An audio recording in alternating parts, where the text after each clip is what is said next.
Hi friend, कैसे हैं आप लोग। उम्मीद करता हूँ आप लोग बढ़िया से होंगे। आज मैं इस वीडियो में आप लोग को बताने वाला हूँ जो दो चर वाले रैखिक समीकरण है उसमें जो जो आपको इम्पोर्टेंट सा क्वेश्चन है, एक एक नंबर का जितना भी क्वेश्चन जो एग्जाम में पूछे जाते हैं उसके बारे में बात करने वाले हैं और देखने वाले हैं वो कौन कौन का क्वेश्चन है, कौन कौन सा क्वेश्चन है। तो चलिए देखते हैं। फर्स्ट क्वेश्चन देखते हैं। 2x प्लस 9 इक्वल टू 0 में x के मान ज्ञात करो। एक समीकरण दिया हुआ है, उसमें आपको क्या करना है, 2x प्लस 9 बराबर में है 0। ये एक समीकरण है, इसमें x का मान ज्ञात करना है। तो हम लोग को पता है x का मान कैसे ज्ञात करते हैं। 2x प्लस 9 इक्वल टू में है 0।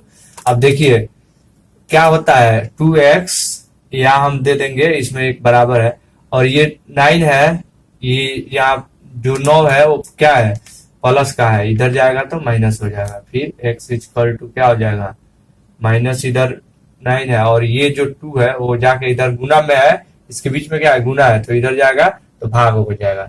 तो ये माइनस 9/2 हो जाएगा। तो इसको देखेंगे ऑप्शन कौन सा मिल रहा है, हमारा ऑप्शन सी मिल रहा है। तो हमारा जो आंसर होगा वो सी हो जाएगा। अगला क्वेश्चन देखेंगे। ए बराबर में बी क्यू जोड़ आर में यदि ए का मान दिया हुआ है हमारा 37, बी का 4 और आर का 1 दिया है, तो हम ये क्या है, एक समीकरण है, तो इसमें हम क्या करेंगे, ये मान पुट करेंगे। ए बराबर कितना है हमारा 37 है, ए बराबर 37 दिया है और बी बराबर कितना दिया है, बी के जगह पर 4 रख देंगे और क्यू का क्यू और आर कितना है 1 है। अब ये 1 हम ले जाएंगे इधर, 37 हो गया, ये इधर प्लस है, इधर ले जाके माइनस कर देंगे। आपको पता है बराबर के उस साइड जाएगा तो क्या हो जाएगा, माइनस 4 क्यू। अब देखिए ये हो गया हमारा 36, ये घट गया ना तो 36 हो गया। अब 4 क्यू है, इधर क्या है, ये गुना है, तो 4 को इधर भाग कर सकते हैं, तो क्यू इक्वल टू कितना हो गया, 9 चौका 36। तो हमारा क्यू जो आएगा वो कितना के बराबर आएगा, 9 के बराबर आ जाएगा। तो 9 हमारा आंसर हो जाएगा। तो हम ऑप्शन देखेंगे सी में है 9 जो है, तो आंसर जो होगा हमारा वो क्या हो जाएगा, सी हो जाएगा। हम अगला क्वेश्चन देखेंगे कि 2x प्लस 3y बराबर 7 के हल में x और y का मान क्या होगा। हमारा कुछ बिंदु दिया हुआ है, इसमें देखना है कि इसका x y का मान क्या होगा। ये जो है समीकरण, इसमें तो हम क्या करेंगे, इसमें x y का, ये x हम लोग को पता है, ये जो मान होता है क्या होता है, x वाला होता है, ये जो होता है y वाला होता है। तो हम इसमें ये समीकरण जो है इसमें क्या करेंगे, इसका मान रख के देखेंगे कि 7 के बराबर जिस बिंदु पे आ रहा है वो हमारा आंसर होगा। तो हम क्या करेंगे, सबसे पहले ये समीकरण ले लिया हमारा, ये सेम समीकरण नीचे रख लिया है। अब इसमें एक बार ये जो x का मान है 2 प्लस में 3y, y का गुना में 3 बराबर में 7, तो ये कितना हो गया 4 और जोड़ में ये 9 हो गया बराबर 7। तो ये तो हमारा नहीं आ रहा है बराबर, तो इसका मतलब क्या होगा, ये हल नहीं होगा। फिर अब ये देखेंगे, इसमें क्या करेंगे, फिर इसी समीकरण में मान लीजिए एक बार क्या करेंगे, 2x प्लस 3y बराबर में 7। अब इसमें क्या करेंगे, 2 रखेंगे, कहा x के जगह पे 2 और 3 और y के जगह पे 1 रख दिए, फिर बराबर में 7। तो ये कितना हो गया 4 और 3, ये गुना होगा 1 में, तो कितना हो गया 3 बराबर 7। तो ये 4 3 7 बराबर 7। तो ये हमारा हल हो जाएगा। यानी ये अगर हम इस समीकरण में x के जगह पर 2 और 1 रखेंगे तो हमारा ये जो है समीकरण 7 के बराबर हो जाएगा। तो हमारा आंसर जो होगा वो क्या हो जाएगा, आंसर बी जो होगा वो सही आंसर होगा। तो उम्मीद करता हूं आप लोग को समझ में आया होगा। आप इसमें सिंपल से क्या करना है, 2 बिंदु दिया है आपका, पहला वाला क्या होता है x वाला और दूसरा वाला y वाला। अब ये दोनों में पुट कर देंगे बस। अगर बराबर आ गया, बराबर के उस साइड जो अंक है, जो अचर है, उस दोनों का बराबर आ गया तो हमारा आंसर सही हो गया। बराबर नहीं आया तो आंसर नहीं। तो हमारा अगला क्वेश्चन है कि 3x प्लस 2y बराबर 10 हो तो x का मान 2 है तो y का मान ज्ञात करना है। इसमें x का मान 2 है तो y का मान ज्ञात करना है। तो ये हमारा सिंपल सा है, 3x प्लस 2y बराबर 10 है। अब इसमें जो x का मान दिया है 2 दिया है, तो हम 3 में गुना कर देंगे 2 से, 2 इसके जगह पर लिख सकते हैं ना, दिया है मान, और 2y बराबर 10 है, तो हम यहाँ पे 10 लिख सकते हैं। अब कितना हो गया, 2y बराबर में आपका 10 और ये 6 आ जाएगा इधर, माइनस हो जाएगा, तो y बराबर क्या हो जाएगा, 4 हो जाएगा, और ये जो 2 है इधर आके गुना है उधर, तो इधर आके भाग हो जाएगा, तो 2 आ जाएगा। तो y का मान हम ऑप्शन में 2 कौन सा में पा रहे हैं, 3 में, जो सी है ऑप्शन उसमें पा रहे हैं y का मान 2, तो आंसर जो होगा वो हमारा क्या हो जाएगा, सी हो जाएगा ना। अगला क्वेश्चन देखेंगे, ax plus by plus c बराबर 0 दो चर वाले रैखिक समीकरण होंगे यदि, ये हमारा ऑप्शन है। ये क्वेश्चन क्या है कि ये जो है हमारा रैखिक समीकरण होगा, इसमें कुछ कंडीशन दिया हुआ है, वो देखेंगे कौन सा कंडीशन है। तो सबसे पहले चीज हम देखेंगे, ये पहला कंडीशन क्या है कि जो हमारा ax plus by plus c बराबर 0, ये जो a है वो 0 है और b है वो 0 नहीं है, यानी जो ये a है वो 0 है और ये जो b है वो 0 नहीं है, यानी ये a जो है 0 है। लेकिन हम लोग को पता है दो चर वाले रैखिक समीकरण में क्या होता है, जो ये a और b दोनों क्या होना चाहिए, 0 नहीं होना चाहिए, 0 के बराबर नहीं होना चाहिए, यानी दोनों चर होना जरूरी है, हम लोग को पता है। तो बोला a 0 है और b 0 नहीं है, यानी 0 के बराबर नहीं है, यानी कोई भी संख्या हो सकता है, b के जगह पे कोई भी आपका वास्तविक संख्या 1 2 3 4 माइनस का प्लस का कोई भी हो सकता है, रूट का भी संख्या हो सकता है, लेकिन यहाँ पे 0 है। तो हम लोग को पता है कि क्या होता है, ये दोनों a और b 0 नहीं होना चाहिए, तो ये हमारा ऑप्शन गलत हो जाएगा। फिर सी में देखेंगे क्या है कि ये जो है a बराबर 0 नहीं है लेकिन b बराबर 0 है, यानी इसमें भी क्या कर रहा है कि ये हमारा जो है 0 है लेकिन ये 0 नहीं है। तो फिर हमारा ये 0 हो गया तो क्या हो गया, y 0 हो गया, फिर ये हमारा दो चर नहीं मिल रहा है, तो ये भी हमारा गलत ऑप्शन होगा, क्योंकि हमको दोनों चर मिलना चाहिए। तो ऑप्शन सी देखेंगे, यानी इसमें क्या है, a बराबर 0 नहीं है, b बराबर 0 नहीं है, यानी जो ऑप्शन सी है उसमें a बराबर यहाँ कुछ भी हो जाएगा, 2 हो जाएगा, 4 हो जाएगा, 1 हो जाएगा, कुछ भी हो जाएगा, तो ये हमारा जो है, और ये देखिए ऐसे इस टाइप का है, यानी इसमें b बराबर और a बराबर दोनों में क्या है, 0 नहीं होगा, यानी हमारा ये क्या हो जाएगा, रैखिक दो चर वाले रैखिक समीकरण हो जाएगा, तो हमारा ऑप्शन सी हो जाएगा। और डी में देखिए तीनों 0 बता रहा है, यानी ए भी आपका 0 बता रहा है, बी भी 0 और सी भी 0, यानी तीनों 0 हो जाएगा, तो हमारा ये तो ऐसे दिख रहा है कि ये दो चर वाले रैखिक समीकरण नहीं होगा। तो कहीं भी आपको क्वेश्चन पूछ दे तो आपको क्या होना चाहिए, जो ये समीकरण है इसमें क्या है कि ए और बी और सी, यानी आपका ये ए और बी होना जरूरी है, एक 0 नहीं होना चाहिए, तो हमारा आंसर जो होगा वो आंसर सी हो जाएगा। अगला क्वेश्चन देखते हैं, दो चर वाले रैखिक समीकरण ax plus by plus C equal to 0 में y का मान क्या है। ये हमारा समीकरण दिया है, इसमें y का मान निकालना है, तो हम क्या करेंगे, सबसे पहले ax plus by plus c बराबर 0 लिख लेंगे। अब देखिए इसमें क्या करना है, y का मान निकालना है, तो हम क्या करेंगे, ax प्लस सी इधर रख लेंगे और ये जो पूरा है इसको इस साइड लेके आएंगे, तो माइनस by हो गया। अब हम क्या करेंगे, ax प्लस सी और b को इधर गुना है, इधर ले जाकर भाग कर देंगे, माइनस b हो जाएगा, ये भाग हो गया, y का मान निकल गया। अब ऑप्शन ढूंढेंगे हम कौन सा है, तो हमारा ऑप्शन बी मिल रहा है, देखिए तो सेम मिल रहा है ना, तो आंसर जो होगा वो ऑप्शन बी होगा। हमारा अगला क्वेश्चन है कि दो चर वाले रैखिक समीकरण के हल हो सकते हैं, एक हो सकता है, दो हो सकता है, तीन हो सकता है, अनंत हो सकता है, यानी क्वेश्चन बोल रहा है कि दो चर वाले जो रैखिक समीकरण होता है उसका कितना हल हो सकता है। तो हम लोग को पता है जो रैखिक समीकरण होता है दो चर वाला, उसका हल 0 भी हो सकता है, यानी एक भी हल नहीं हो सकता है, एक भी हो सकता है, और अनंत भी हो सकता है, क्योंकि जो प्रतिच्छेदी रेखा होता है उसका एक हल होता है, जो समानांतर रेखा होता है उसका एक भी हल नहीं होता है, और जो हमारा संपाती रेखा होता है उसका अनंत हल होता है। तो इसमें ऑप्शन जो होगा वो ज्यादातर कितना हो सकता है, अनंत हो सकता है। तो हम ऑप्शन डी लगाएंगे, क्योंकि ज्यादातर हमको ये नहीं पूछ रहा है कि कौन सा रेखा है, लेकिन कितना हो सकता है, तो अनंत हो सकता है, इसके लिए हम ऑप्शन डी लगा देंगे। अगला क्वेश्चन देखेंगे कि x माइनस टू वाई बराबर 4 का हल है। इसमें जो ऑप्शन दिया है देखना हल कौन सा। तो हम लोग सिंपली इसमें क्या करते हैं, x माइनस टू वाई बराबर 0 रख देंगे। ये जो हमारा क्या होता है, x वाला होता है, ये क्या होता है, y वाला होता है, हम लोग को पता है। फिर हम क्या करेंगे, इसमें x y का मान क्या करेंगे, रखेंगे। अगर 4 के बराबर होगा तो हमारा हल हो जाएगा, अगर 4 के बराबर नहीं होगा तो नहीं होगा।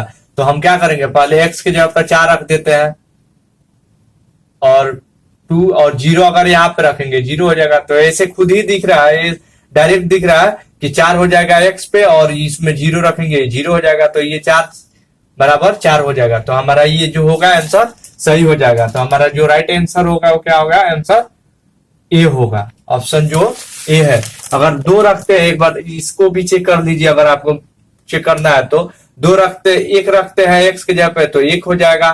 फिर यहाँ अगर -2, तो मान लीजिए यहाँ पे 1 रखते हैं, और यहाँ पे 2 गुने 2 बराबर 4, तो ये क्या हो जाएगा, 1 माइनस 4 बराबर 4, तो ये क्या हो जाएगा, -3/4। तो ये क्या हो जाएगा, हमारा आंसर गलत होगा। तो ऐसे इसको भी चेक कर सकते हैं। अगर ऑप्शन फर्स्ट मिल गया तो हम आगे नहीं देखेंगे, अगर नहीं मिलता तो फिर आगे देखते हैं। तो कहीं भी आपको ऐसा अगर दिया है तो आप उसको डायरेक्ट क्या कीजिए, समीकरण में मान पुट कर दीजिए, और बराबर के बाद जो संख्या है उसके बराबर हो रहा है तो आपका क्या हो जाएगा, वही होगा। अगर नहीं आ रहा है बराबर तो नहीं होगा। हम अगला क्वेश्चन देखेंगे कि ax plus b y plus c बराबर 0 में a इक्वल टू 0 है, यानी ये जो है वो 0 है, तो y का मान, यानी ये a 0 हो जाता है तो y का मान निकालना है। तो हम लोग क्या करेंगे, इसको ax plus b y plus c. अब देखिए अगर ये x क्या है, a क्या है, 0 है, 0 है तो ये पूरा 0 हो जाएगा। फिर आपको क्या करना है, इसमें बचेगा क्या, प्लस बी वाई, और ये 0 है, इधर इधर जाएगा तो माइनस हो जाएगा। अब यहाँ y जो होगा वो क्या हो जाएगा, -c हो जाएगा, और ये इधर गुना है तो इधर आएगा क्या हो जाएगा, भाग हो जाएगा ना, तो बट्टा में हो गया ये, तो यहाँ पे b होगा ना, तो y बराबर -c/a। हम देखेंगे ऑप्शन कौन सा है, हमारा ऑप्शन ये ए होगा। तो आंसर जो होगा हमारा वो ए हो जाएगा ऑप्शन। इसमें क्या है, सिंपल सा है, आपको y का मान कैसे निकालना है। अगला क्वेश्चन है कि एक चर वाले रैखिक समीकरण का व्यापक रूप, यानी जो एक चर वाला रैखिक समीकरण होता है उसका व्यापक रूप क्या होता है। तो हम लोग को पता है जो एक चर वाले रैखिक समीकरण होता है उसमें क्या होता है, चर की संख्या 1 होता है, x प्लस 3 इक्वल टू 0, यानी कोई भी संख्या इधर हो जाएगा और चर एक ही होगा। तो जो हम इस ऑप्शन में देखेंगे हमारा जनरल जो फॉर्म होता है वो क्या होता है, ए होता है। देखिए आपको ऐसे होता है, कोई भी हो सकता है, y प्लस 9 हो जाएगा इक्वल टू 0 हो जाएगा। तो ऐसे रहता है, जो इसके बीच में प्लस होता है ax इक्वल टू 0 होता है। तो हमारा जो आंसर जो होगा वो क्या हो जाएगा, ए हो जाएगा, ए ऑप्शन ए हो जाएगा। तो आपको एक चर वाला कहीं भी है, अगर रैखिक समीकरण देख रहा है, रैखिक मतलब क्या है, जिसका पावर 1 होना चाहिए, तो आपको ये समझ में आया होगा, और चर 1 होना चाहिए, तो ये हमारा एक चर वाला होता है। अगर यहाँ पे स्क्वायर आता तो ये क्या हो गया, एक चर का रैखिक नहीं होगा, ये द्विघात समीकरण हो जाएगा। तो आप लोग को समझ में आया होगा ये। अगला क्वेश्चन देखेंगे कि 5x प्लस 3y बराबर a में x बराबर 1 और y बराबर 1 है, तो a का मान ज्ञात करें। यानी इसका मान 1 दिया है, इसका भी 1 दिया है, तो a का मान ज्ञात करना है। तो हम क्या करेंगे, x प्लस 3y बराबर a।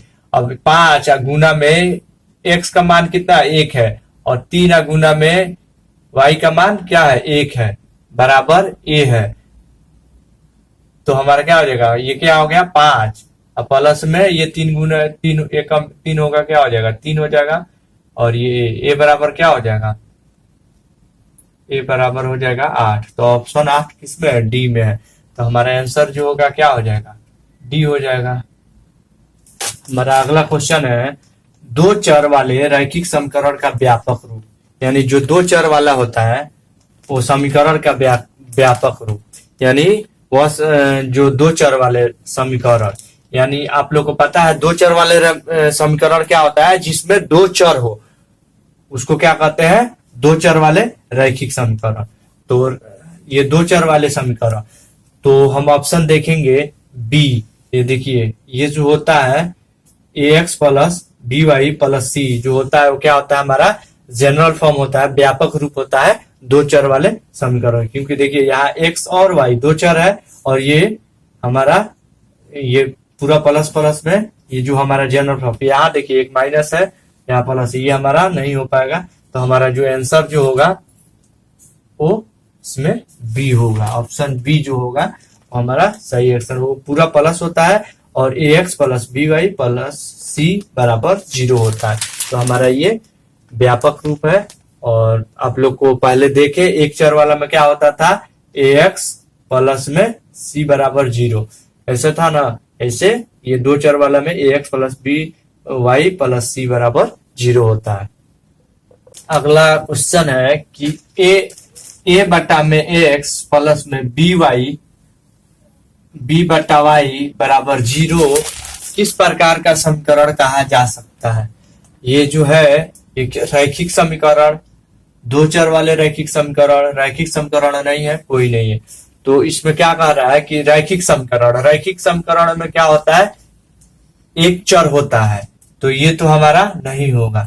इसमें आप यहाँ पे ए देख के ये मत समझिए कि ये अलग कुछ है। एक की जगह पर आप कुछ भी लिख सकते हैं, 1 2 3 4 5, ये क्या होता है हमारा वास्तविक संख्या होता है, कुछ भी आप लिख सकते हैं यहाँ पे। और x प्लस में b की जगह पर मान लीजिए 2 लिख दे रहा है, y बराबर में 0। तो ये जो है दो चर वाला समीकरण हो जाएगा, दो चर वाला रैखिक समीकरण हो जाएगा। क्योंकि यहाँ एक चर होता है वो तो रैखिक समीकरण हो गया। इसमें क्या है, दो चर है और रैखिक समीकरण मतलब पावर इसका कितना है, एक एक है। तो हमारा जो आंसर होगा वो क्या होगा, बी होगा। इसमें क्लियर दिख रहा है कि जो चर है दो है और इसका पावर एक एक है। तो हमारा जो आंसर होगा वो क्या होगा, बी होगा, क्योंकि ये दो चर वाला रैखिक समीकरण है। अगला क्वेश्चन है कि y equal to 3x plus 5 के हलों की संख्या है। तो हम लोग को पता है ये क्या है, एक दो चर वाले रैखिक समीकरण है। दो चर वाले रैखिक समीकरण है, इसका मतलब क्या है कि जो दो चर वाले रैखिक समीकरण होता है उसका कितना हल हो सकता है, एक भी हो सकता है, हल नहीं भी हो सकता है, और अनेक भी, अनंत हो सकता है। तो जहां हम कितनी होती है, दो चर वाले जो रैखिक समीकरण होता है उसके अनंत हल होते हैं, उसका कंडीशन होता है वो देखना पड़ता है। लेकिन यहाँ पे एक ही समीकरण है तो हम क्या करेंगे, इसका जो हल की संख्या होगा वो अनगिनत हो जाएगा। ये हमारा दो चर वाला रैखिक समीकरण है। आप इसको ऐसे भी लिख सकते हैं, आप इधर प्लस में ले जाके -3x करके फिर आपको ये उधर प्लस है तो y और -5 इक्वल टू 0 लिख सकते हैं। ये एक आपका समीकरण ऐसे हो सकता है। तो ये क्या हो गया, आपको रैखिक समीकरण है। तो कहीं भी आपको दो चर वाले रैखिक समीकरण मिल जाए तो उसका हल पूछे कि कितना होगा तो आप उसका अनगिनत लगा सकते हैं। तो आंसर जो होगा वो हमारा क्या हो जाएगा, ऑप्शन ए हो जाएगा। कहीं भी आपको पूछ दे कि दो चर वाले रैखिक समीकरण की हलों की संख्या कितनी होती है तो अनगिनत होता है। अब अगला क्वेश्चन देखेंगे, यदि k-1 और k समीकरण 10x - 9y बराबर 12 का हल है तो k का मान ज्ञात।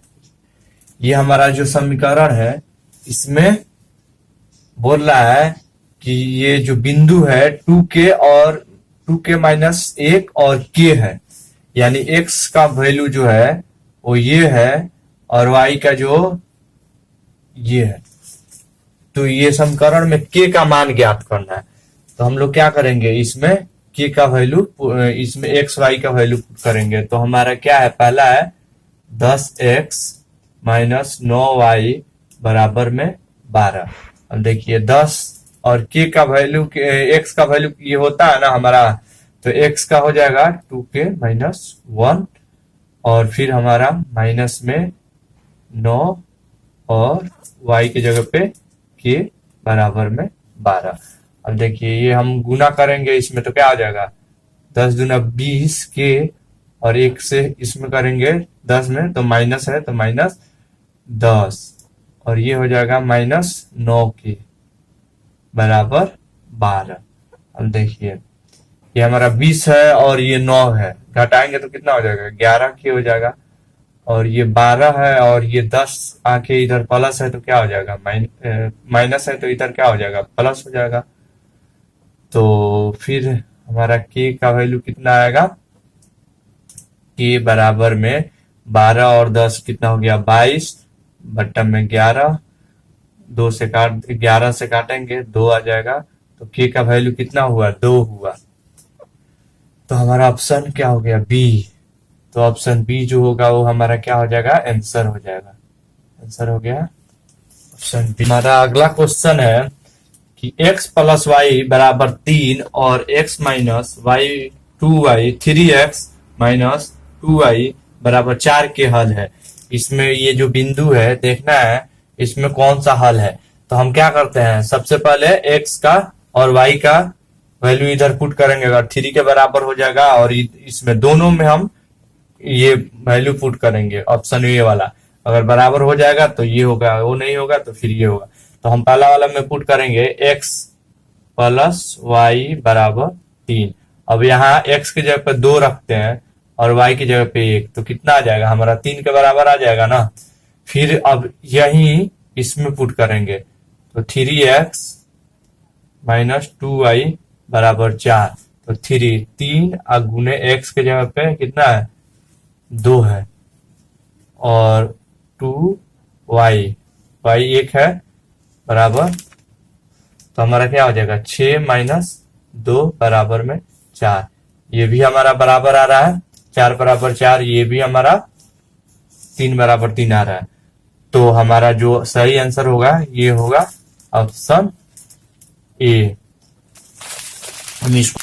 हमारा अगला क्वेश्चन है के किस मान पे पर समीकरण x प्लस 2y बराबर 3 और 5x के y बराबर 5 के अनंत हल होगा। तो सबसे पहले अनंत हल होने के लिए हमको क्या देखना पड़ेगा कि हमारा जो फॉर्मूला होता है अनंत होने के लिए, a1 बट्टा में a2 बराबर b1 बट्टा में b2 बराबर c1 बट्टा में c2, यानी रेखा संपाती होना चाहिए। तो हम इस कंडीशन में लाएंगे तब जाके हमारा क्या होगा, समीकरण जो होगा उसका अनंत हल होगा। तो सबसे पहले हम देखेंगे ये समीकरण हमारा क्या है, x प्लस 2y बराबर 3। अब इसको हम a b c में कर लेंगे, ये हो जाएगा हमारा x प्लस 2y माइनस 3 बराबर 0। अब इसका a1 कितना है 1 है, b1 कितना है 2 है और c1 कितना है माइनस 3 है। फिर दूसरा समीकरण लेंगे, ये हमारा समीकरण 1 हो गया। फिर दूसरा समीकरण का क्या है 5x प्लस k बराबर 15 बराबर या x प्लस k माइनस 15 बराबर 0। ये समीकरण हमारा दूसरा हो गया। अब इसके में हम क्या करेंगे, इसका a1 a2 निकालेंगे, कितना है 5 है। b2 निकालेंगे, b2 कितना है k है और हमारा c2 कितना है माइनस 15 है। अब देखिए इसमें क्या करेंगे, ये फॉर्मूला हम पुट करेंगे तो हमारा a1 कितना आया 1 है और a2 कितना है 5 है, 5 है ना। फिर हमारा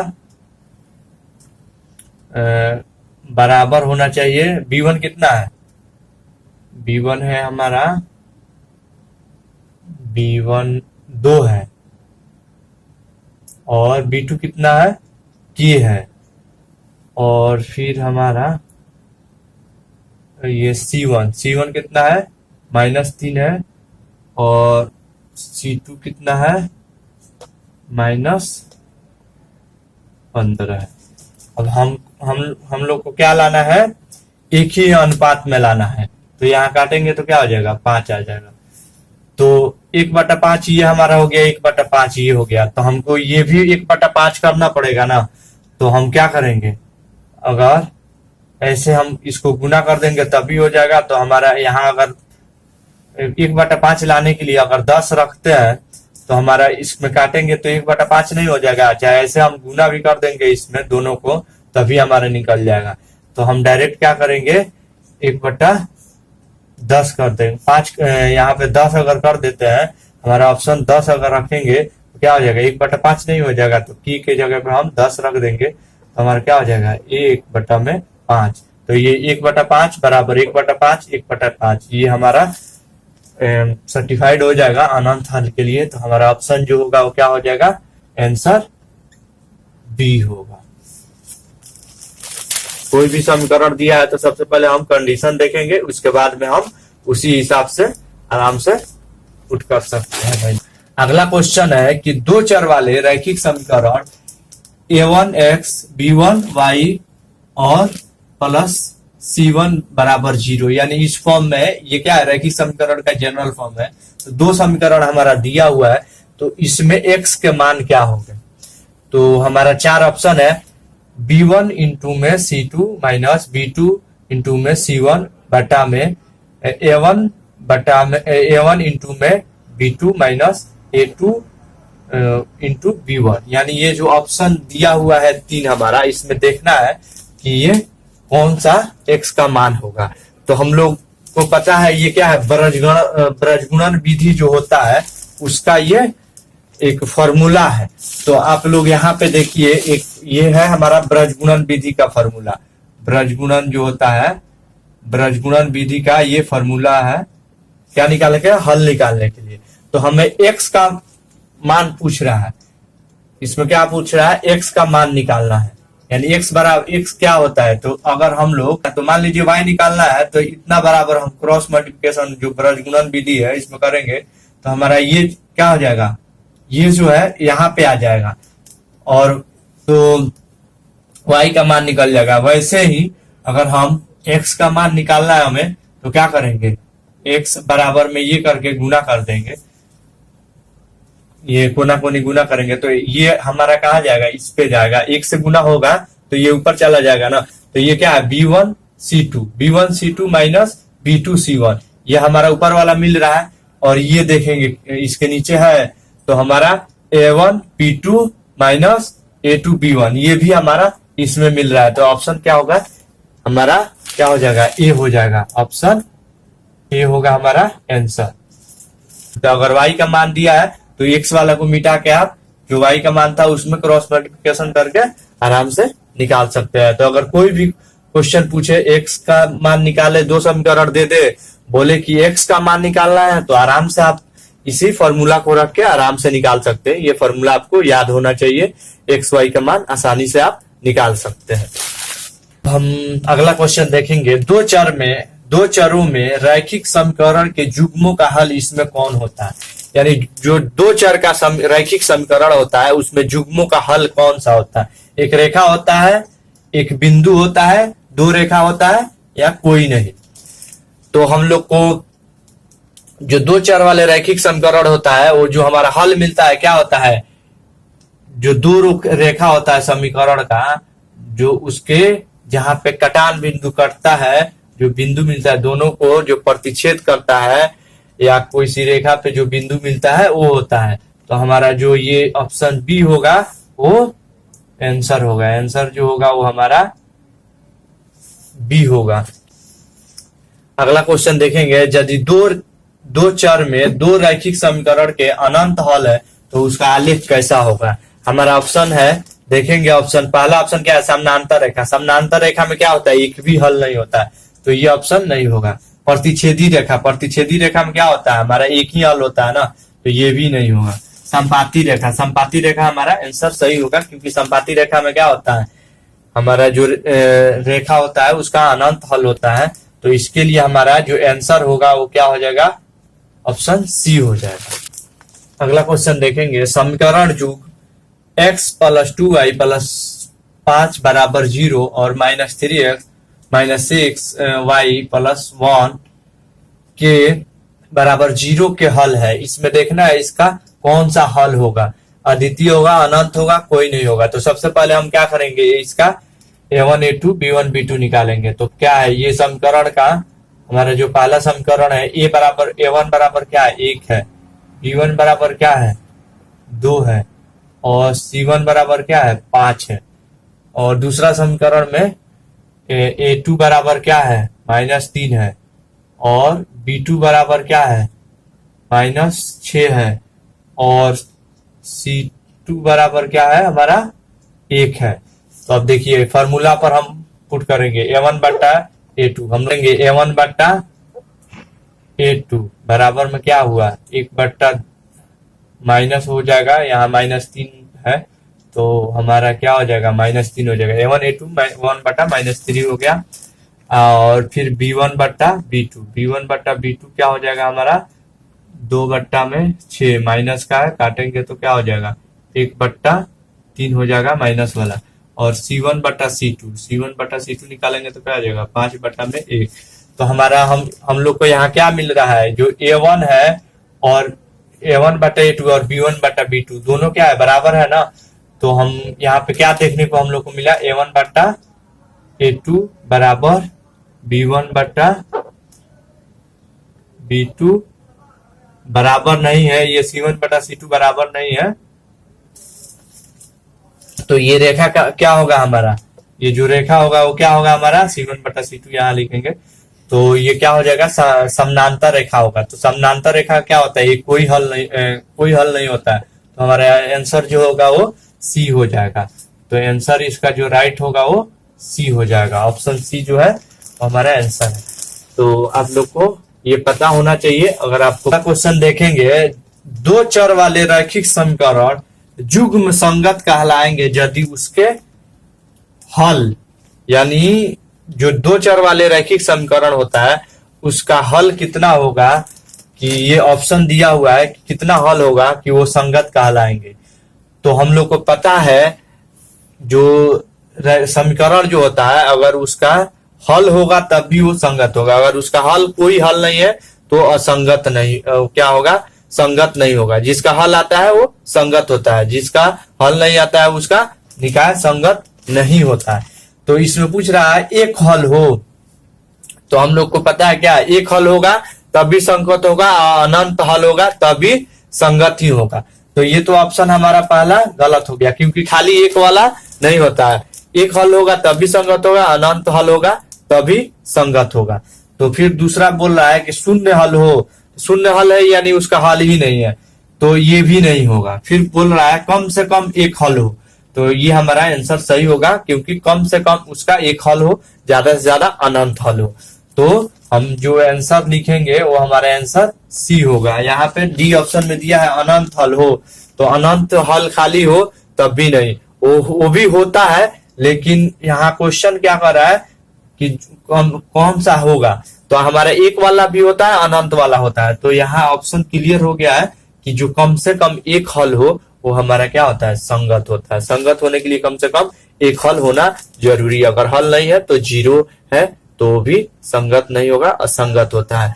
तो आप लोग को पता होगा, अगर नहीं पता है तो मैं इस चैप्टर का बेसिक जो वीडियो बनाया हूं उसमें आप आसानी से जाके देख सकते हैं और समझ सकते हैं, उसमें पूरा आपका बेसिक क्लियर हो जाएगा।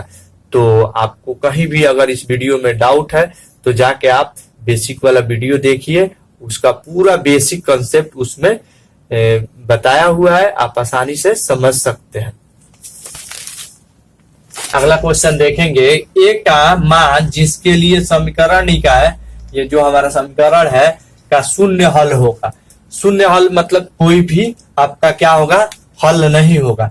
तो इसके लिए हम लोग को क्या चाहिए, फॉर्मूला हम लोग को पता है क्या होता है, A1 बट्टा में A2 बराबर A2 सॉरी B1 बट्टा में B2 बराबर नहीं होना चाहिए C1 बट्टा में C2, यानी जो रेखा होना चाहिए वो समानांतर होना चाहिए। तो हम लोग को इसमें A का मान निकालना है। तो हम क्या करेंगे, यहाँ पे A1 हमारा क्या है, A1 जो है वो A है, और इसमें ये समीकरण का B1 जो है वो क्या है हमारा 10 है, और C1 जो है वो 0 है। फिर दूसरा समीकरण में A1 और दूसरा समीकरण में A2 जो है वो क्या है 2 है, और B2 जो है वो क्या है 5 है, और C2 जो है वो क्या है 0 है। अब देखिए हम लोग को ऐसे समीकरण बनाना है। तो हम यहाँ क्या करेंगे, A1 बराबर बट्टा में A2 क्या हुआ हमारा A बट्टा 2, और B1 बट्टा में B2 क्या हुआ 10 बट्टा 5, यानी ये भी 2 हो जाएगा, और C1 बट्टा में C2 तो आपको 0 मिल रहा है। तो हम लोग के यहाँ क्या करना पड़ेगा, देखिए ये हमारा 0 बराबर हो गया, ये 2 हो गया। तो यहाँ भी हम लोग को क्या करना पड़ेगा, 2 लाना पड़ेगा ना। अगर यहाँ भी 0 है, सही है, हम लोग को क्या करना पड़ेगा, अब देखिए यहाँ पे हम लोग का ये हम लोग को इस रूप में लाना पड़ेगा। तो हम लोग को C नहीं देखना, C से कोई फर्क नहीं पड़ेगा। हम लोग को करना बराबर किसको है, ये करना है A1 बटा में A2 B1 बटा में B2। तो ये बराबर करने के लिए हम लोग को क्या है 2 यहाँ पे दिया हुआ है, B1 बटा B2 क्या हो गया 2 हो गया। तो ये भी हम लोग को 2 करना पड़ेगा ना। तो अगर यहाँ पे हम डायरेक्ट A से 2 में ये ऐसे गुना भी करेंगे तब भी हो जाएगा, अगर नहीं तो हम यहाँ पे 4 रख देते हैं तब भी हो जाएगा। अगर यहाँ पे A की जगह पे हम 4 रख देंगे तभी हो जाएगा, नहीं तो सिंपल सा है A1 बटा में A2, A1 का मान A है ना, A बटा में A2 बराबर 2 रखेंगे तो A इक्वल टू कितना हो जाएगा, A इक्वल टू हमारा हो जाएगा 4। तो ऐसे भी 4 निकाल सकते हैं, नहीं तो आप यहाँ पे डायरेक्ट ऐसे भी 2 रख के निकाल सकते हैं, क्योंकि हम लोग को इसको बराबर करना है। तो बराबर करना है मतलब यहाँ पे अगर 4 रखेंगे तो ये 2 आ जाएगा, तो आसानी से हम निकाल सकते हैं। तो हमारा ऑप्शन बी जो होगा वो सही आंसर होगा।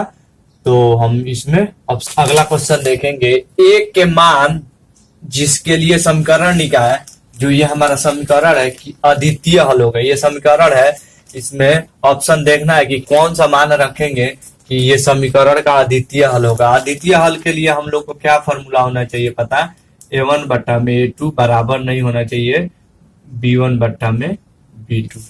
अद्वितीय मतलब जिसका कोई हल नहीं हो। तो हम समीकरण लेंगे, समीकरण में A1 के बराबर क्या है A है, फिर आपका B1 के बराबर में क्या है -1 है, यहाँ पे -1 है ना, और C1 के बराबर में क्या है 2 है, फिर A2 क्या है 6 है, और B2 क्या है -2 है, और C2 क्या है 3 है। तो हम ये फॉर्मूला पहले ये क्या करेंगे, इस फॉर्म में लाएंगे। तो हमारा जो ये क्वेश्चन A1 बट्टा में A2, A1 कितना है आपका A के बराबर है, और 6 हो गया A2, बराबर नहीं होना चाहिए किसके, ये फॉर्मूला क्या है -1 बट्टा में -2, माइनस माइनस ये हमारा कैंसिल हो जाएगा, प्लस हो जाएगा। फिर अब क्या करना है, हम लोग को इसको क्रॉस मल्टीप्लिकेशन कर सकते हैं, क्यों, जो A1 बराबर नहीं होना चाहिए, यहाँ हम लोग को क्या देखना है, अगर वैसा डिजिट देखना है जो इसके बराबर नहीं होना चाहिए। तो अगर हम A बराबर में क्या लिख सकते हैं 6, ये गुना हो जाएगा आपका क्रॉस मल्टीप्लिकेशन, 6 बट्टा में 2, 6 बट्टा में 2 हो सकता है ना क्रॉस मल्टीप्लिकेशन, तो ये 3 आ जाएगा, यानी हमारा 3 के बराबर नहीं होना चाहिए। 3 बराबर नहीं होना चाहिए मतलब 3 को छोड़कर कोई भी अंक अगर रहता है तो हमारा इसका हल ये अद्वितीय हल होगा। अगर दूसरा कुछ भी रहता है तो हल अद्वितीय होगा, अगर 3 रहेगा तो हमारा अद्वितीय हल नहीं होगा। ए बराबर, तो हमारा जो ऑप्शन होगा वो बी होगा। आंसर जो होगा वो ऑप्शन बी हो जाएगा। हमारा अगला क्वेश्चन है, यदि A1 इंटू B1 बराबर नहीं है A2 B1, तब समीकरण का निकाय क्या होगा? तो हम लोग को क्या फॉर्मूला पता है, A1 बटा में A2 बराबर नहीं हो B1 बटा में B2।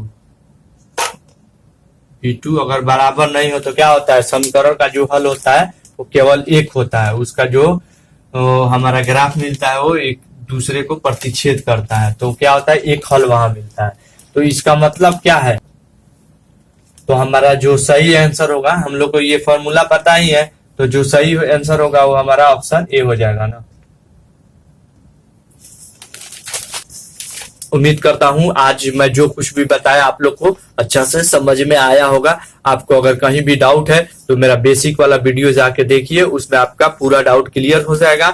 और आपको कहीं भी इस वीडियो में डाउट है तो प्लीज कमेंट कीजिए और वीडियो को लाइक शेयर सब्सक्राइब जरूर कीजिए, ताकि मैं इस यूनिट का सेकेंड जो हमारा पार्ट है, जो ऑब्जेक्टिव क्वेश्चन का बताने वाला हूं, तो आप अगर सब्सक्राइब कीजिएगा तो आपके पास इजीली पहुंच जाएगा। Thank you for watching.